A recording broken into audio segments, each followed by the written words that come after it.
anybody in that needs to? Is anybody out in the hall that wants to come back in? Or is everybody in? All right.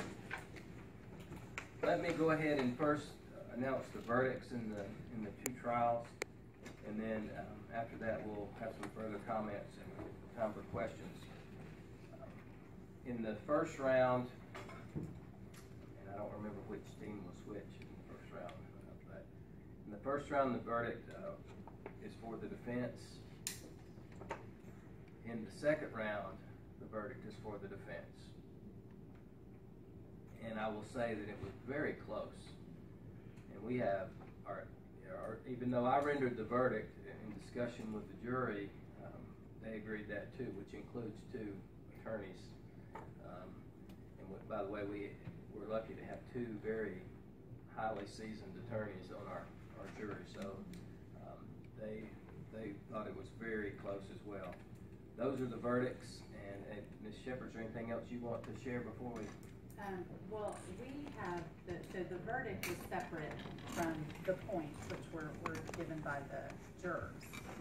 So, but basically the juror points turned out the same as the verdict both times.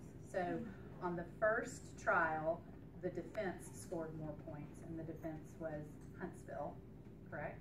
Mm-hmm. And then in the second trial, the defense scored more points, and that was Priceville. So basically each campus and we didn't went around. Talk about that. That just came out that way. That's the way it was done independently. Anything else you want to say before we have some other comments? No, I would just say that you guys did a great job, and I think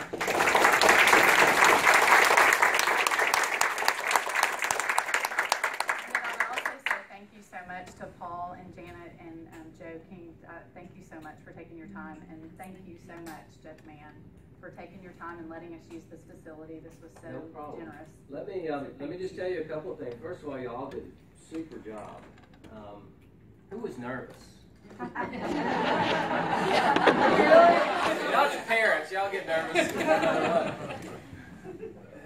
Who was? Somebody raised their hand that was nervous. Tell me how you felt once you got going with it. Somebody tell me. It was much better once it started going. Yes. It was worse when it started going. Some athletes or musicians or something say they'll throw up, before the game. Once they get into the game, they're okay. But it's a little nerve-wracking.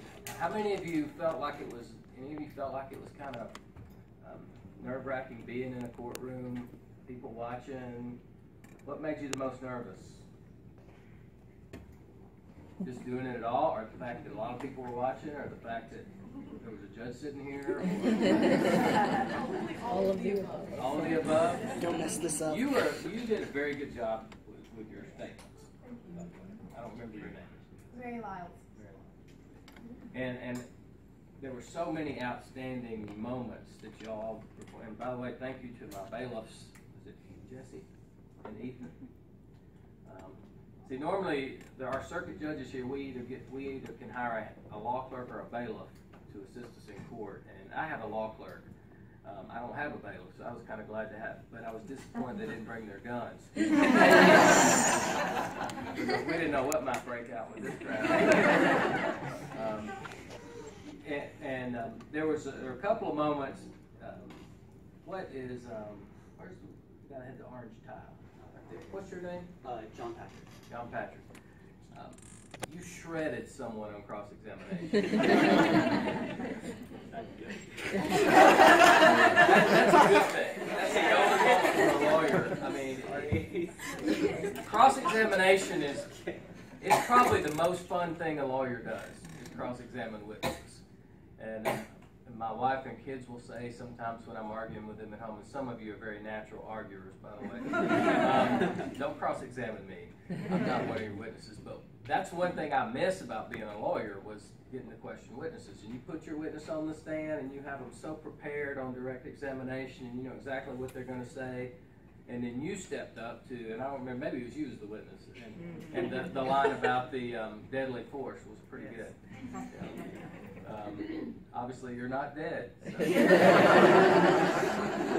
And that's cute and that's clever, but that also scores a lot of points with juries. Not necessarily to be funny, but just to really take somebody and tear their testimony apart.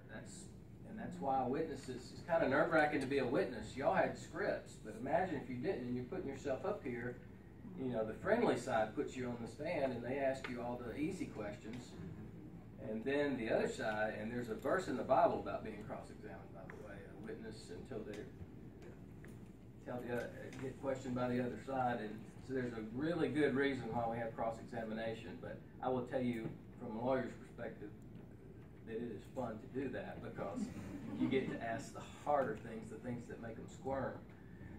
And every witness that takes the stand puts their credibility at issue. That's an instruction I give every jury. Their credibility is at issue. The jury has to determine how credible they are, and the best way is that they get a thorough examination from both sides. Who was our crying witness? It was you, right? That was nice. And the Kleenex. And if you think lawyers in real life don't have a flair for the dramatic, they do. Mr. King here is a personal injury attorney and a very good one, and Mr. Barnett here is a prosecutor for the district attorney's office and a very good one. And both of them know how to play that way. Most of them have victims that come into court. Sometimes they're real victims, sometimes they're alleged victims. I think that what I'd like to say is I was so impressed with all of you. You all did super. And for those of you that said you were nervous, don't sweat that. I've been doing this for 20 years. Every time I come in front of a jury, I am nervous as a cat in a room full of a long-tailed cat in a room full of rocking chairs. I mean, you have to be nervous. And when I first started, my senior partner told me, he said, look, if you're not nervous, you don't care. It doesn't mean anything to you. You ought to be nervous, and you're nervous because you want to win. And for the sides that didn't win, the thing is about being an attorney, guess what? Y'all were at home doing whatever when these facts happened in Abbeville. It wasn't you. You weren't part of it. So you're just dealt with that hand, and you have to play it the best that you can.